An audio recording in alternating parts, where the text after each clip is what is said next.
আলাইকুম। ৪৭তম বিসিএস এর বাংলা সাহিত্যের পার্ট থেকে বেশ কিছু তথ্য তুলে আনা হয়েছে যেগুলো খুবই গুরুত্বপূর্ণ। আশা করি ভিডিওটা দেখলে অনেক উপকৃত হবেন। জীবনানন্দ দাশ মারা যায় কত সালে? জীবনানন্দ দাশ মৃত্যুবরণ করেন বা মারা যান ১৯৫৪ সালে। তথ্যটা খুবই গুরুত্বপূর্ণ, মনে রাখবেন। তার মৃত্যুর পর রূপসী বাংলা, বিখ্যাত যেই বাংলা সাহিত্য বাংলা কাব্য, বাংলা কাব্যগ্রন্থ আ রূপসী বাংলা কাব্যগ্রন্থটি ১৯৫৭ সালে প্রকাশিত হয়। কত সালে? ১৯৫৭ সালে। তাহলে তার মৃত্যুর পর রূপসী বাংলা কাব্যগ্রন্থ ১৯৫৭ সালে প্রকাশিত হয়।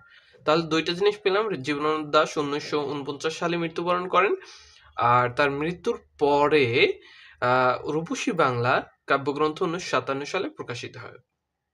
পরবর্তী যেই তথ্যটা, বেলা অবেলা কালবেলা কাব্যগ্রন্থটি তার মৃত্যুর পরে ১৯৬১ সালে প্রকাশিত হয়। তার মৃত্যুর পরে তাহলে রূপসী বাংলা কাব্যগ্রন্থ, বিখ্যাত কাব্যগ্রন্থ, যেটা তার জীবদ্দশায় নয়, মৃত্যুর পরে ১৯৫৭ সালে, এবং বেলা অবেলা কালবেলা যার লেখক জীবনানন্দ দাশ, সেটাও ১৯৬১ সালে তার মৃত্যুর পরে প্রকাশিত হয়। পরবর্তী যে অপশনটা রয়েছে, জীবনানন্দ দাশের প্রথম কাব্যগ্রন্থ কোনটা? খুবই চমৎকার তথ্য, ঝরা পালক। জীবনানন্দ দাশের প্রথম কাব্যগ্রন্থ কোনটা? ঝরা পালক। উক্ত গ্রন্থটা ১৯২৭ সালে